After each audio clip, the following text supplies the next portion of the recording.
ट्रेनों में सामान्य कोच से सफर करने वाले यात्रियों के लिए रेलवे की तरफ से सस्ता खाना और पानी उपलब्ध कराया जाएगा। रेलवे बोर्ड के फैसले के अनुसार देश भर के 51 स्टेशनों पर यह सुविधा शुरू की जाएगी, जिसमें बिहार के भी कई रेलवे स्टेशन शामिल हैं। इनमें यात्रियों को 20 रुपए और 50 रुपए में 2 तरह के भोजन उपलब्ध कराए जाएंगे। ज्यादा जानकारी दे रहे हैं संवाददाता संजय कुमार। रेलवे ने ट्रेन में सामान्य कोच से सफर करने वाले यात्रियों के लिए एक बड़ी पहल की है। रेलवे ने यह फैसला लिया है कि सामान्य कोच से सफर करने वाले यात्रियों को जो जनरल बोगी से सफर कर रहे होंगे उन्हें 20 रुपये और 50 रुपये में खाना उपलब्ध कराया जाएगा। यह सस्ता खाना और पानी उपलब्ध कराने का फैसला उनको सुविधा देने के मकसद से शुरू किया गया है। 51 स्टेशनों पर यह लागू किया जाएगा, जिसमें पूर्व मध्य रेलवे के धनबाद मंडल के धनबाद स्टेशन, समस्तीपुर मंडल के रक्सौल, समस्तीपुर, बेतिया और नरकटियागंज के अलावा दानापुर मंडल के किऊल, बक्सर, मोकामा और बख्तियारपुर स्टेशन पर इस तरह की सुविधा मिलेगी। प्रारंभिक चरण में 6 महीने के लिए यह सुविधा शुरू की जाएगी।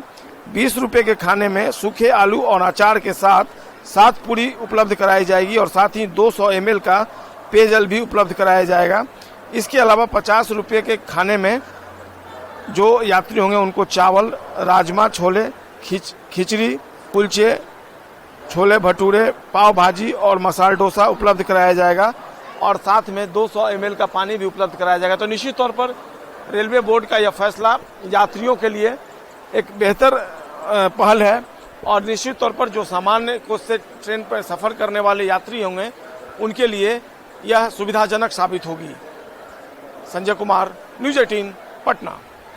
परिवारवाद पर हमले को लेकर बिहार के डिप्टी सीएम तेजस्वी यादव ने चिराग पासवान, दुष्यंत चौटाला और अजीत पवार जैसे नेताओं का नाम लेकर सवाल उठाया था, जिस पर चिराग पासवान की पार्टी एलजेपीआर के बिहार प्रदेश अध्यक्ष राजू तिवारी ने पलटवार किया है। राजू तिवारी ने कहा कि चिराग पासवान के पिता के निधन के बाद उनकी पार्टी टूट गई थी, लेकिन उन्होंने अपना संघर्ष जारी रखा और जनता के आशीर्वाद से अपनी पार्टी को यहां तक पहुंचाया है।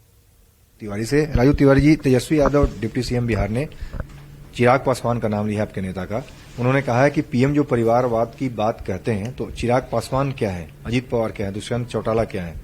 देखिए, चिराग पासवान जी 2020 में उनके पिता के स्वर्गवास के बाद उनकी पार्टी तोड़ी गई और उनके स्वर्गवास के बाद चिराग पासवान जी ने 136 सीट पर अकेले चुनाव लड़ने का जो मद्दा, जो जज्बा, जो उन्होंने निर्णय करके उसके बाद वो जन जन तक अपने आप को जा करके साबित किए। उनके पिता के स्वर्गवास के बाद अपने आप को साबित करने के बाद हम लोग एनडीए से अलग हो गए थे, उस समय आपको याद है। उसके बाद हमारी पार्टी तोड़ दी गई। साबित जनता के आशीर्वाद से आज है।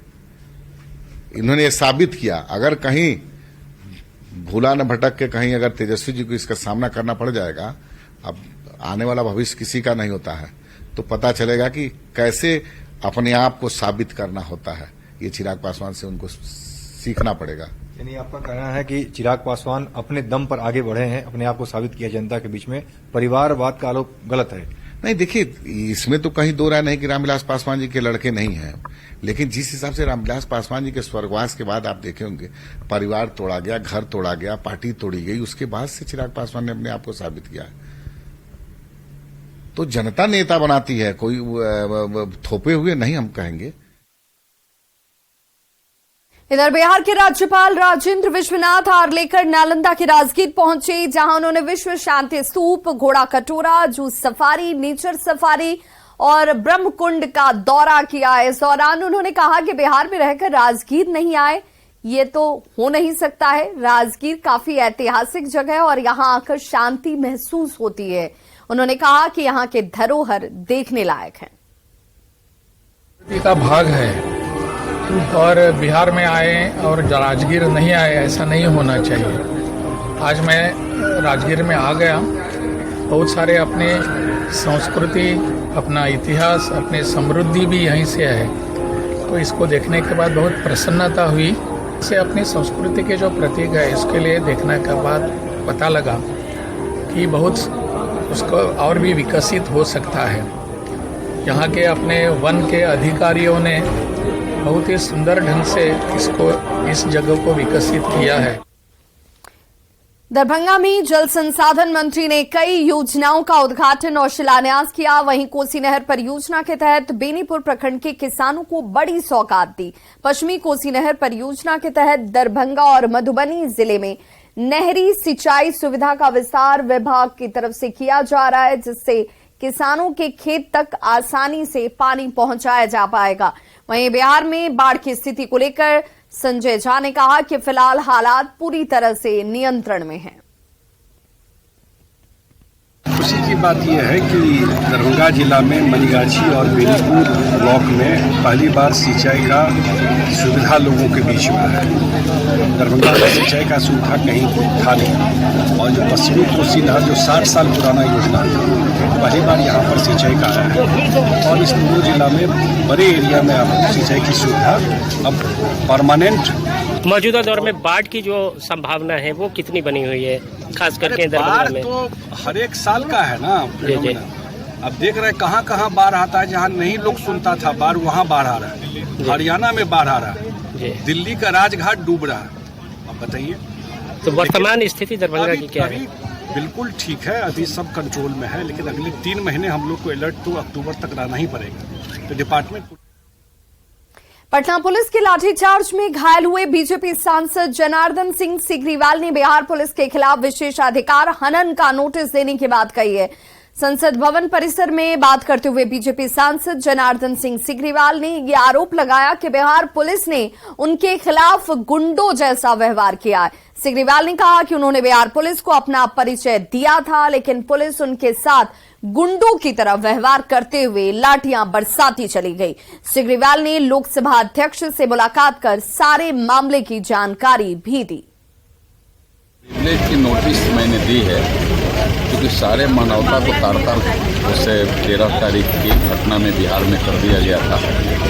एक सांसद का जो विशेषाधिकार होता है उसका पूरी तरीका से हनन किया गया था, और इसलिए मैंने आज माननीय लोकसभा अध्यक्ष जी से मिल करके सारी बातें भी बताई और रिप्रेजेंट की नोटिस भी मैंने दिया।